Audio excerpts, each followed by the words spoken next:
Israeli customers, especially women, are extremely online savvy. So we have this data, you know, we can look for it.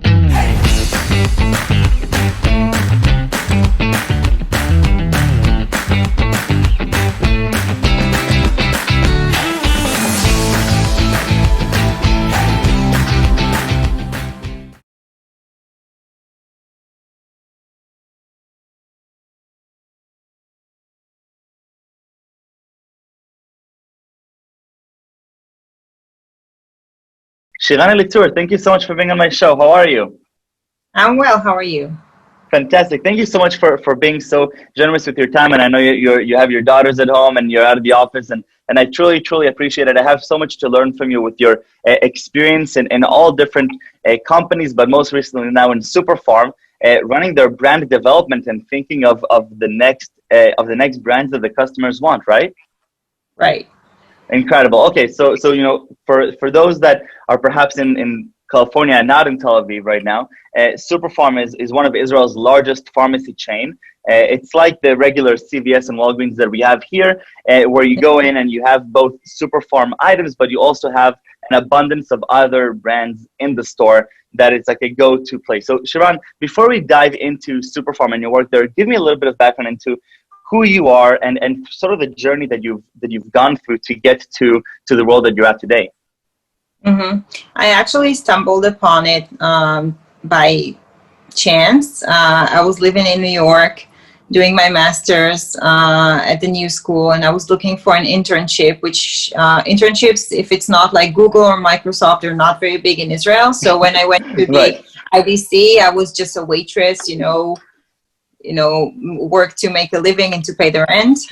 But when I moved to New York, it was obviously a amazing opportunity to be a part of great companies. So I actually was working in the hospitality industry, like events and clubs, basically. But then someone who knew someone in Revlon got me an interview. I was accepted. I was a master's student along with lots of like college girls, but still it turned out quite okay because I stayed there for a while after. So I was a part of the product development team. By the way, was that a turnoff, or was that difficult to go into a US based internship where a lot of people that are college students that are much younger than you? First of all, I was quite young. I mean, I was only 25. It's not like I was like in my 30s or something. And I didn't really mind because they were all a part of the PR team and I was in the product development team. So okay. I had a different position and different things to do.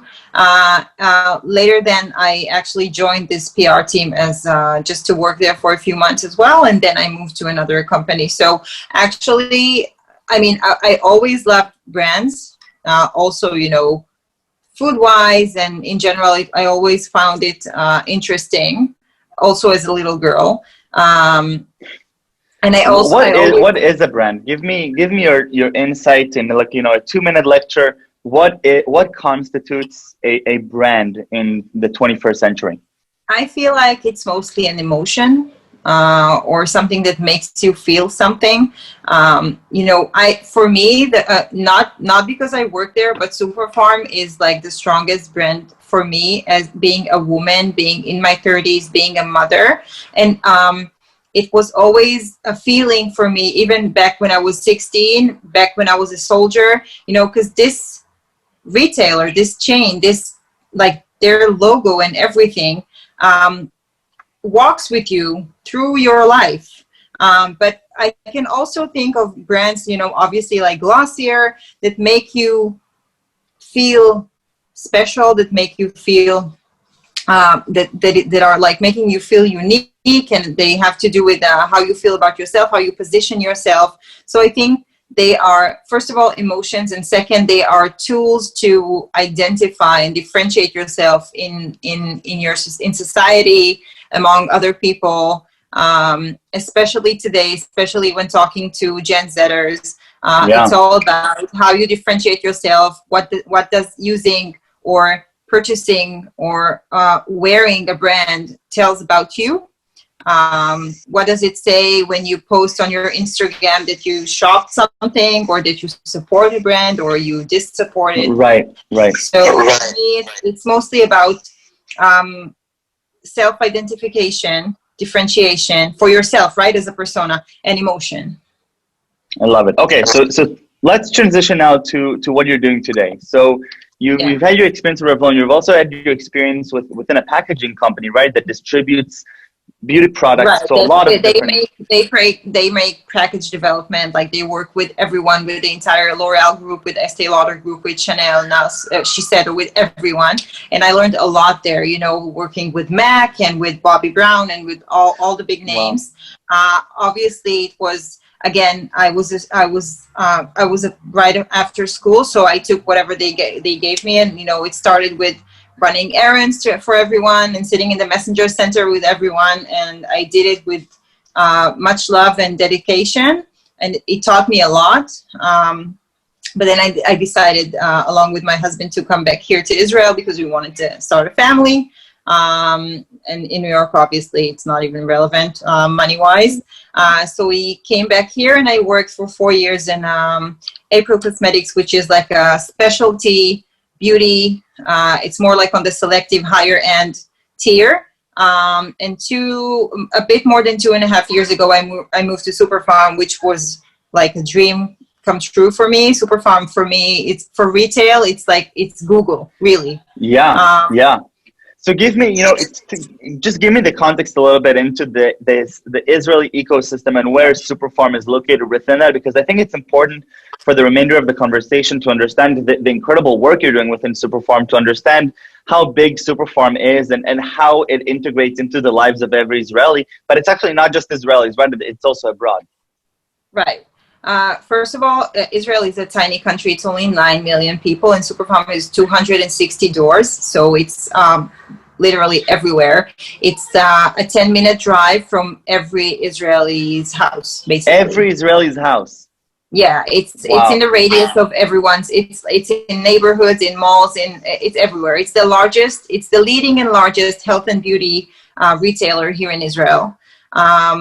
It has its private label is huge, and because we have those capabilities, manufacturing, shipping, logistic capabilities, we decided 2.5 years ago to also operate as a distributor.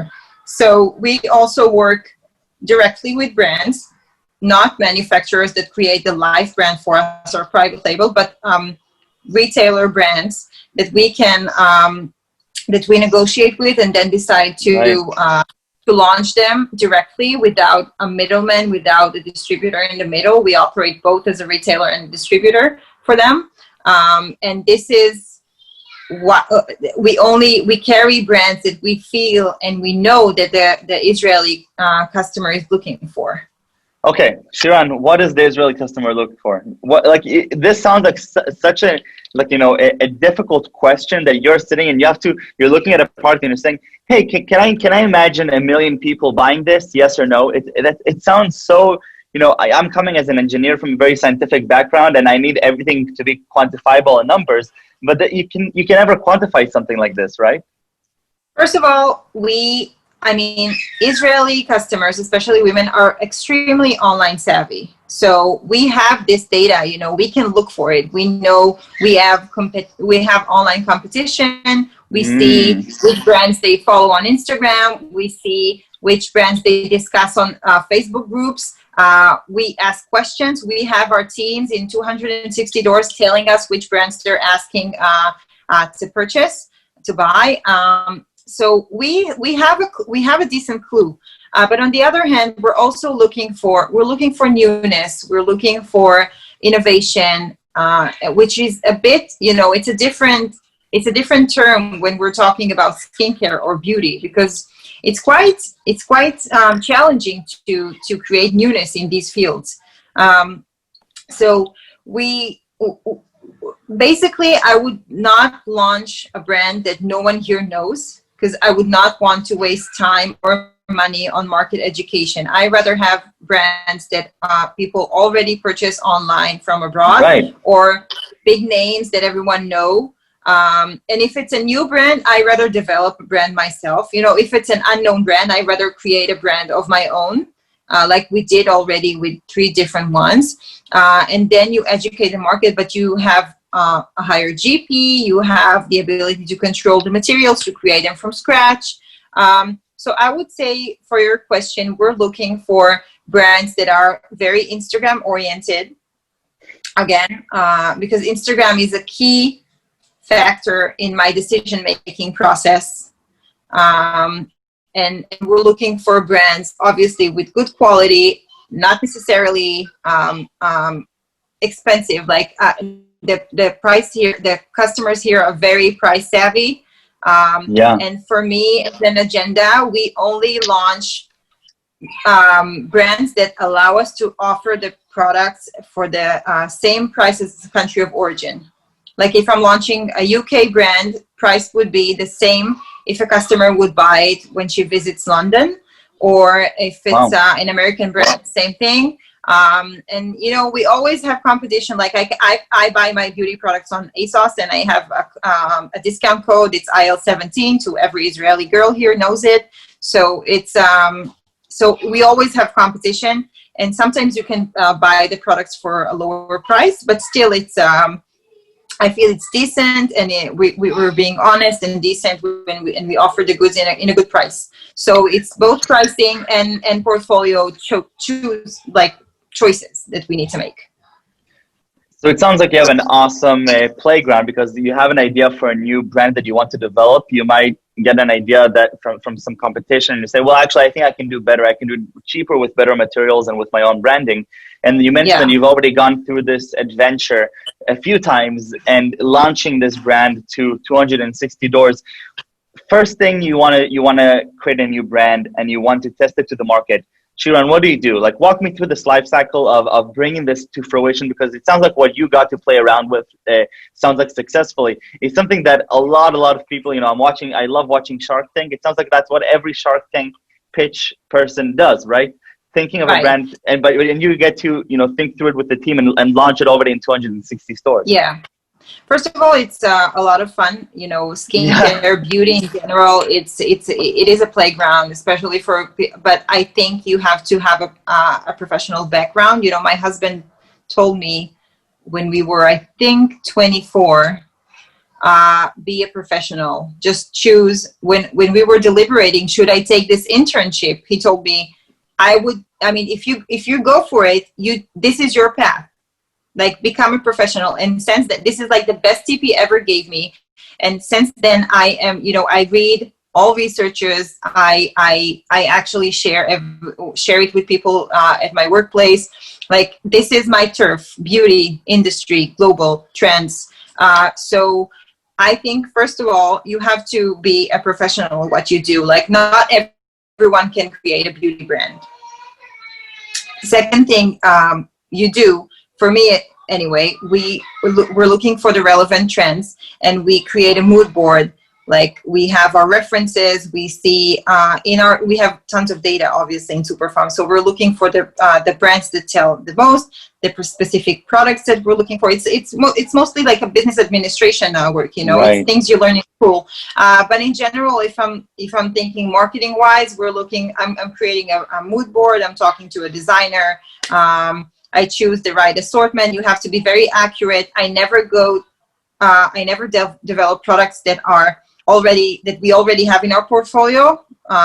It's always newness. And mostly when we work on a brand, or when we choose a brand, it's I mostly think about, how does the customer feel? Like, who is my customer, and how does she want to feel when she purchases a product of this brand?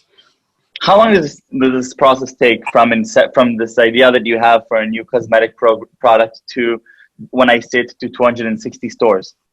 Today, you can do it in 4 months, 5 months. You can obviously, sometimes look, we have longer projects, but I feel like this is a reality today. If you look at influencers and, you know, a lot of like very small niche brands that are being created from scratch now, it's not like back then when processes were way longer. You can develop with a designer, with a factory, with on Instagram, you can build a brand quite quickly. There's registration and formulations, but if you work with existing formulas or you just upscale them a bit, it doesn't take Right. long. This is the reality now. People get famous in a second, and then they create their own brands in a second. And you go to sleep, the next day you wake up, you have 3 new brands, especially in the beauty industry. So we have to work fast because we have competition. Yeah. So what is like the hardest thing about this job? So is it the ideation phase? Is it the competition, the analytics and understanding what's happening? I think choosing the right assortment, making sure the customers are happy, and I think the most challenging thing is well, obviously, if you know it, you can make a lot of money. It's just knowing what the customer is looking for. For me, working in Super-Pharm, I mean, I'm a 33-year-old mother of 3, so I am the ideal Super-Pharm customer. For personal care, for toiletries, for diapers, for everything. But Right. for beauty, there's a whole crowd out there of 12, 16, 18-year-olds. I'm not them, and I have to sell them what they're looking for.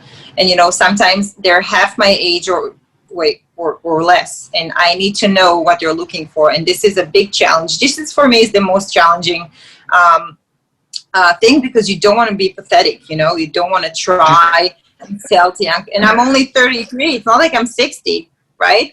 But I have a daughter. She's 5.5, and she is interested in specific products. She and her friends. So this might be maybe an easier age, but a 16-year-old, which has money, and she's able to purchase whatever she wants, and she's willing to spend money. For me, it's quite challenging, and I think it's relevant to all. I mean, not only the beauty or toiletries industry; it's in every industry, also in fashion, also like in general. Exactly. I'm coming to Stanford at 24, and all of my classmates are using TikTok. I have no idea what this platform is about and why people would want to look at 15-second videos. I'm starting to get it, but it's a different mentality. But so, Shiran, how do you compensate for that? Because you have the responsibility of selling to this demographic as well, Right. and you need to be an expert on it just as much as you're an expert on the 33-year-old young mothers in Israel. So, how do you go and study what do 16-year-olds want and what do 22-year-olds want? Well, Super-Pharm, obviously, we have a lot of researchers and Okay. groups, and we have agencies that get money for it. Right. But I rather be ahead of trend, and not the pathetic thing is coming in the end.